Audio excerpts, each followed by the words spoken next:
So welcome back to another episode, and welcome to some games we missed in 2024. I gotta say, 2024 was a crazy year. It's a fun year. It was a fun year, but it was a crazy year for video games, and there was only so much we could do. And these were all games we wanted to tackle that year, and we kind of had to say, no, we can't take them on right now. But during our Christmas break, during our holiday break, we were able to sit down and play some of these. So I'll ask you guys, what are some games that you missed in 2024? Let us know down below. Whoa. Oh yeah. So I've got about 2 games on the board. You've got 3, so let's start with you. Okay. What's your first game that you want to talk about? You don't even know. I don't. I was playing this on PS5 in the other room, and this was a game I was deeply hyped about, and I was so looking forward to, and I couldn't get to it. And that is for Metal Slug Tactics. And you're like, what? I mean, that's a name. I find the names of video games are getting more intense. Well, yeah, and this is actually a strategy game, a tactical strategy game, based off an old SNK arcade game, a side view game called Metal Slug, a big favorite of a lot of ours. Right up your alley. Really, for sure. The pixelated graphics back then, I mean, it was second to none. It was incredible. And what they decided to do was take that side view game and turn it into a strategy game. That's fun. And how is it? It's a bit of fun. It sure is. It's got a strategy grid-based system where you move your characters around and select opponents to take on. You can change your different weapons. I really like that aspect. And you have multiple characters to use at any time. And it captures the original Metal Slug feeling so very well, even in the fan-based stuff where you rescue POW characters on the map and they go, thank you. Thank you. And they did that in the original, they do that in here, and they've really honored the original Metal Slug games into this, and I really like it. The only thing I'm gonna say is some of the interface systems are not the best. I'm not like against this game or anything like that. I really like the graphical look and all that, but sometimes the interface of moving around and selecting certain buttons, it's not intuitive at times, and it's not as easy as, say, like a Fire Emblem game where you just get in and you're moving your troops around and you're attacking, and it's really a lot of fun that way. But this game's interface is okay. It's not terrible, but what sells me on it is the graphical look, the soundtrack, the characters. And I gotta say, I love the characters. I love the profile pictures that they have here. I love them running around the map, shooting other, the bad guys, we want to say. And that's the heart and meat and potatoes of the game. And I think for any strategy fans out there, you're gonna find a really great game. I know you're not a big strategy. I know, I'm sorry. I'm like, this sounds so good for you. Well, absolutely, and that's why this is my game to tackle. And we'll put it to you then. Yeah. What was your game that you were playing? It was a game that I wanted to play as well, and you're like, hey, I'll take that on. I got Mario and Luigi Brothership. And you said it right. I did. I'm like... But the reason why we keep calling it Brotherhood. I don't know. I've been calling it that for months, and I'm like, Brothership. Because it's just not one of those kind of titles that rolls off the tongue easily. Like, oh yeah, Brotherhood makes more sense, but Brothership is an interesting title. How was it for you? Well, it's been a long time since I played any type of Mario game. I'll be honest. I can't even think back. Maybe to when Mario was a cat. Like that's where we're going to. But I'm liking this. This is right up my alley because it's like an RPG. Yes. Can you I know you kind of mentioned it, but like to see Mario and to do the RPG aspect, it really makes it a lot of fun. What makes it an RPG aspect then? They level up. Right. They can level up. You can buy materials. You can buy new gear to wear, which I thought, okay, this is kind of make it more interactive. What I like to do. I like how they both work together, obviously, because they're brothers and they're working together. And the idea is that all the islands have been split up and you're trying to bring them all back together. Right.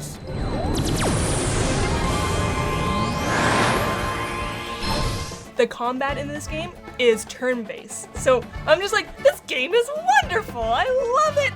Yeah, the games have always had an RPG aspect, but I hadn't thought about it for your point of view. Like, this is the thing that you would really like about it. This is what I really like about it. Oh yeah. Oh yeah. The only downside for me, which is so silly, it's just absolutely silly because I get confused with the buttons. So to control Mario when you're doing your turn-based, you're gonna push A, and then Luigi pops in, you push B, and then to do a final attack, you push A.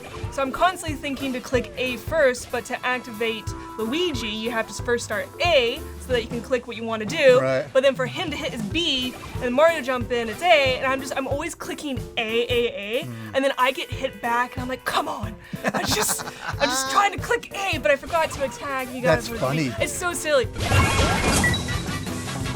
But honestly, fun game, very vibrant, colorful. I mean, them talking is hilarious because it's speaking like kind of like gibberish.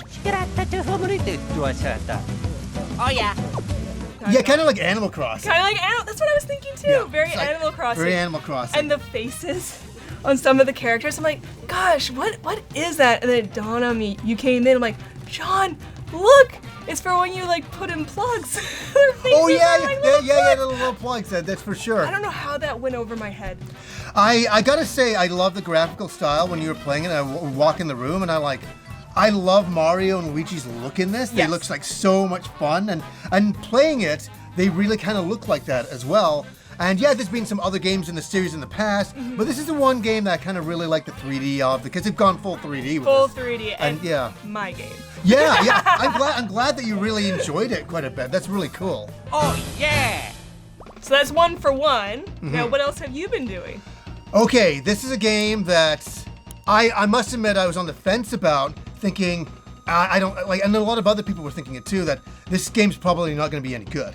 And that was for Indiana Jones and the Great Circle. Not to be confused by Indiana Jones and the Dial of Destiny. These names are just too much. The Dial of Destiny was that terrible movie that came out. I did not like that at all. We don't speak about that. But The Great Circle is a kind of an action game, first person, where you play as Indiana Jones. And I gotta say that my father took me to see the movie in 1981. Gosh. He came home one day, and I was like playing with some toys in my room, and he comes in and he goes, "Hey John, do you want to go see a movie tonight?" And I'm like, "What movie?" And he goes, "I don't know. It's called something like Raiders of the Lost Ark." And That I'm just like, blows my mind because you guys saw all of the greats. "Yeah, but we didn't know that they were the greats at the time." So I'm like, "Okay." And we went to see this movie, and I've never heard my dad swear after seeing a movie, but he was just going, holy ass, after he got out of the movie. And he just said that all the way to the car. And he was like so blown away. And it blew me away. I was like 7 years old when I saw that in the theater. It's a remarkable movie. Yeah, it's a great film. So I'm a big Indiana Jones fan, and I started to play this game. And I've got to say, this should have been in my games of the year last year. Wow. It is amazing. What makes it so amazing? The attention to detail and capturing what is Indiana Jones. I gotta say, the model, and even you stated it when you came in the room. I did walk by once, and I'm like, "Are you watching a movie?" Yeah. I really thought you were watching a movie. I'm like, "Oh no, you're playing the game." Yes, and they've gone, like, Harrison Ford's model looks so good and so authentic, and the voice acting for him, perfect. Come on, Marcus. We need to find out what he took. Yes, righto. And the game starts off, it's no spoiler, it's kind of a reenactment that you get to play of the very first Indiana Jones going into the temple, getting the gold idol, and getting out.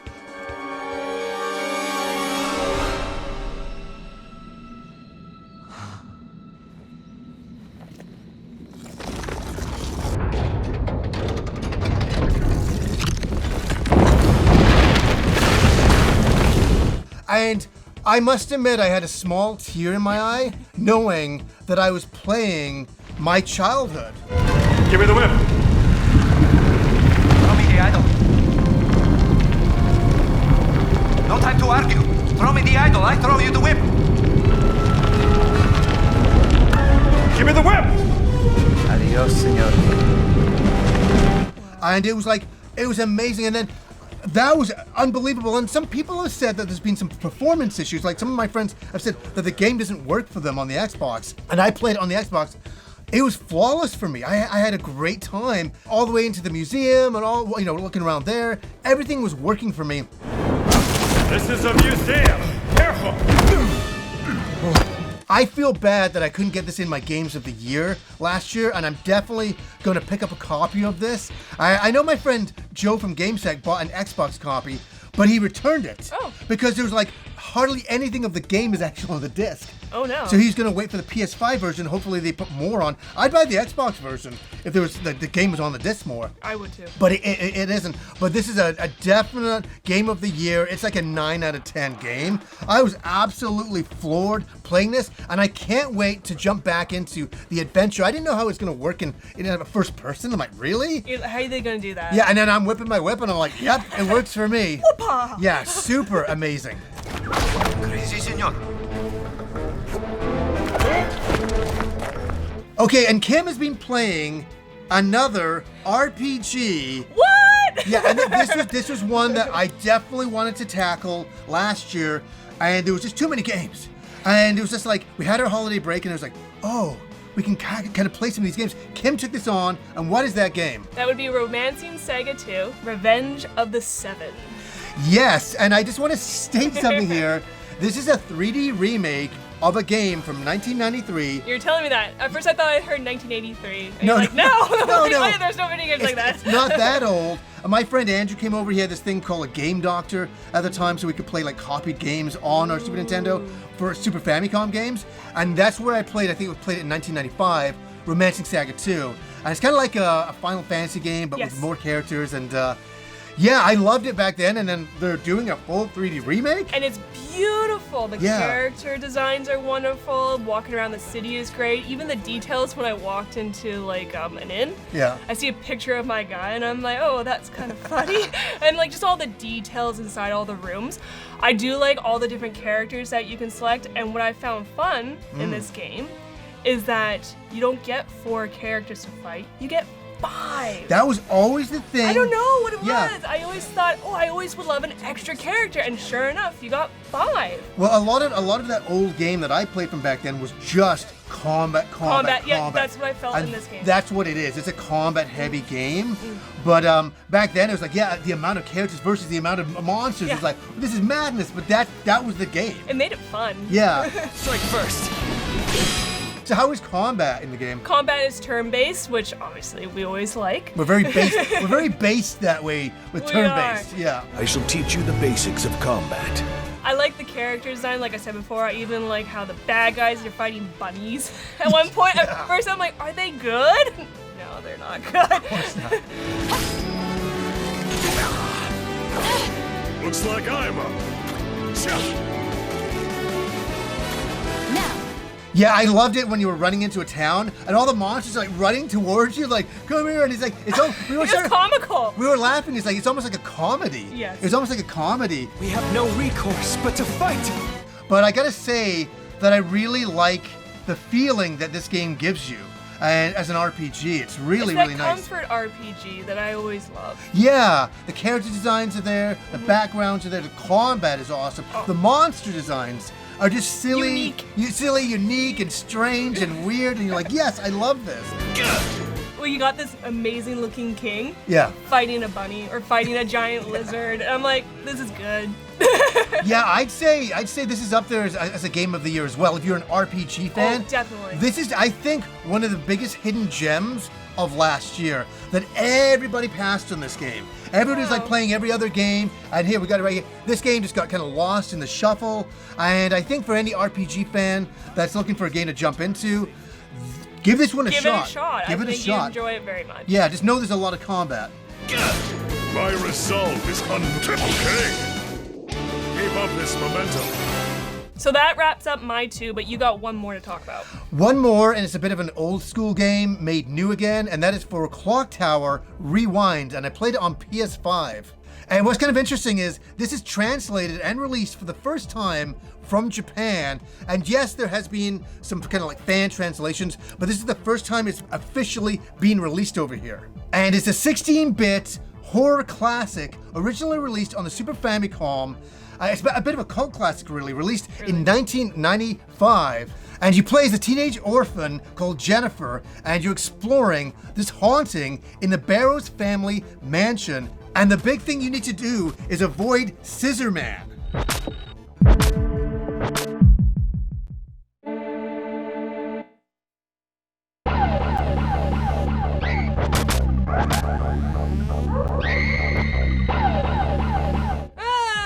so this is a very old school game with some kind of brand new features to it, and you're going around kind of like 2D side view. And you're exploring this mansion, and every once in a while, Scissor Man shows up, and he's got big cloppers, and he's like coming after you, and you're like, oh my god, what is going on here? And it's kind of crazy, and it's very old school. And you can play in original mode or enhanced mode, and I played in enhanced mode because it's more refined and not so old school.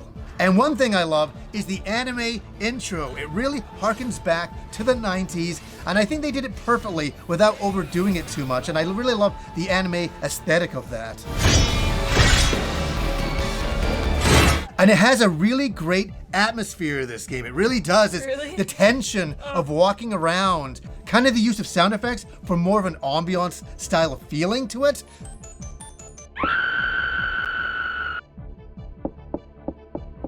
And it's almost less is more in that it's silence. And that sometimes can be very, very unusual at times, especially when you're trying to get away from the Scissor Man, as I said. I want to say though, this is a game from a different time. Right. So it's very, very slow. Yes, you can run in the game, but sometimes you're going up the stairs and you get Scissor Man chasing you and you're like, where am I going exactly? And you go to the right and you get killed, or you go to the left, you get killed, and you're like, okay. And it's about kind of like not doing that mistake the next time and restarting, and that's the thing you can do is keep restarting and try to get a little bit further into the mansion. It's from a different time, but it's kind of interesting. As I said before, it's a cult classic. A lot of people love this game, and I think they'll enjoy it. I even picked it up. This just arrived the other day. Clock Tower Rewind for the Nintendo Switch. I wanted to pick this up and support the game, and I like that time period with the Super Famicom, and I liked it that they went back and they didn't change too much. They didn't like overdo the graphics or anything like that. They kept it the same and just kind of enhanced a few things, but kind of creepy and kind of weird. So what did you think overall of the two games that you played? So far, I'm having a great time. Yeah. I'm definitely gonna keep going with the Mario. And I'm gonna keep picking up the romancing. I still have a long road ahead of me. I just find the Mario one, I love the uniqueness of the RPG aspect of it all. What about you? I think Metal Slug Tactics, I've had my fill of. A Clock Tower Rewind, I'm pretty good with that. I just don't know how you can keep playing these horror games. They don't bother me too much. When you say Scissor Man, the creeps that I got from like, yeah, hey, the creeps from playing the game at times, and I mean, it's like when you're really frustrated and you're like, oh god, what's going on? Like, yeah, pretty much. Definitely Indiana Jones is the game that I'm absolutely gonna continue on with. What a game of the year, and what a great game to play. And I can't wait to go on the adventures, just with Indiana Jones again. I'm gonna watch it. It feels like the movie that we never got. Yes. Yeah, it feels like the movie we didn't get. And there should have been an Indiana Jones movie every 3 years back then. Every 3 years. When Harrison Ford was younger and not as old as he got in The Dial of Destiny, that was just a little too much. And yeah, we'll ask you guys, what are you playing for some games you missed in 2024, some games you're trying to catch up on? Let us know down below. So anyways, guys, until next time.